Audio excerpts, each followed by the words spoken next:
masuk ke materi selanjutnya. Nah, materi selanjutnya di sini adalah tadi kita ada 5 step atau 5 langkah. Nah, yang pertama ya seperti yang saya ini hanya merefresh kembali bahwa tujuan itu penting ya. Kenapa penting?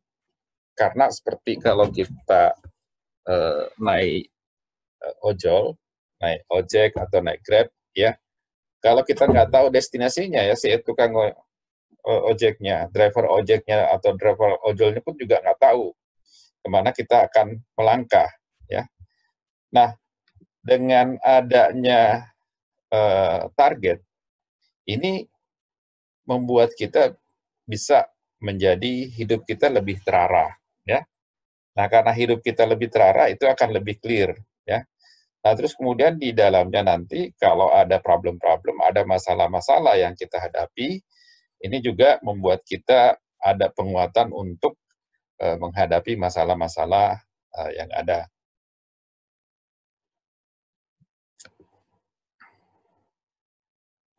Nah, terus kemudian tujuan itu, kita punya tujuan itu penting juga, kenapa?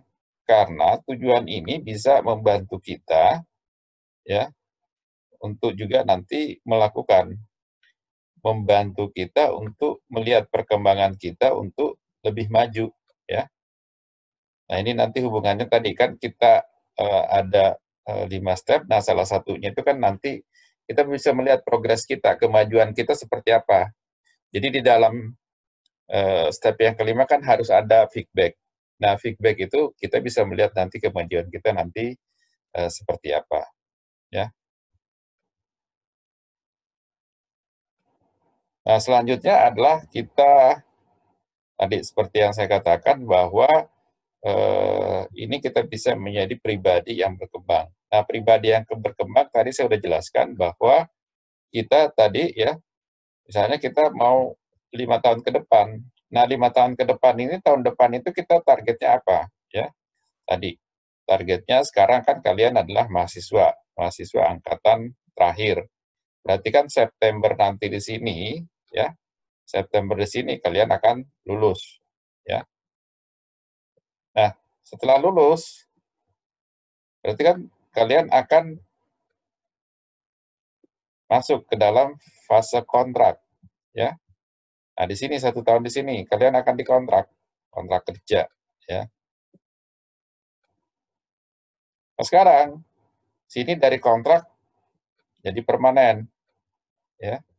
Nah, terus kemudian nanti di sini, ya, 5 tahun yang akan datang, 6 tahun yang akan datang, kalian misalnya kalau berkeinginan akan menjadi TL di sini, ya, tim leader.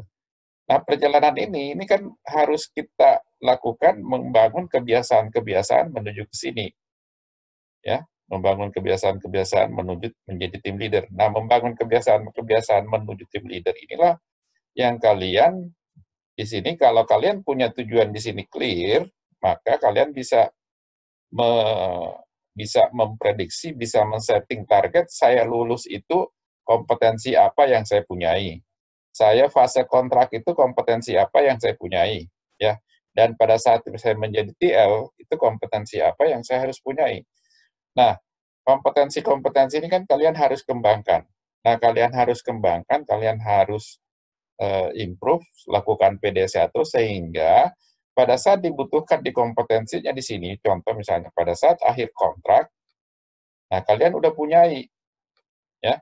Contoh misalnya kalau kita bicara bahwa orang kontrak seperti kemarin, orang kontrak itu bahwa dia tidak pernah absen atau dia tidak pernah terlambat selama 5 atau 6 bulan, ya. Nah, selama 5-6 bulan itu, bentar ya, saya terima telepon dulu. Halo. Ya,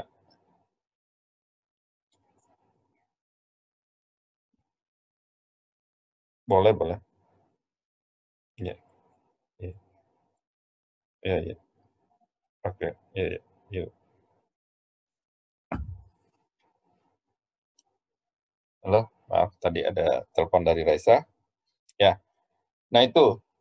Jadi di sini kita tadi kompetensinya yang kita butuhkan apa. Nah, sehingga nanti teman-teman kalau mau jadi TL, itu 1 tahun pertama ke depan sampai Oktober 2000 sampai September 2019, kalian harus punya kompetensi apa.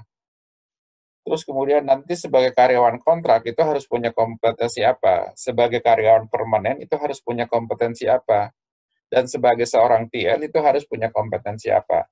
Nah, kompetensi-kompetensi itulah yang harusnya kalian punya gambaran, kalian bisa tanyakan nanti sama senior-senior yang kalian yang ada di kampus, dalam pengertian dosen-dosen sama instruktur, ya.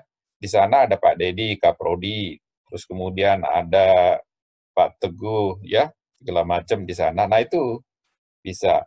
Nah, itu dengan adanya ini kita punya tujuan yang jelas di akhir, maka kita bisa melihat bahwa fase perkembangannya ini kita bisa monitor, ya, kita bisa monitor. Nah, sehingga tiap-tiap fase ini kita bisa memberikan penghargaan terhadap diri kita. Nah, penghargaan terhadap diri kita misalnya pada saat kita wisuda gitu kan, pada saat kita wisuda ya kita harus mengapresiasi kecil kita sama keluarga kita gitu. Nah, pada saat misalnya oke terima kontrak ya bisa syukuran kecil.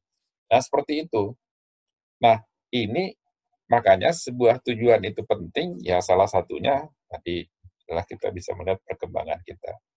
Nah, hubungannya juga tadi dengan kemarin yang kita bicarakan mengenai effective people itu adalah mengenai manajemen waktu. Nah, manajemen waktu kalau di kemarin di effective people itu adalah dia menyampaikan tolong dikerjakan yang prioritas, yang utama, ya.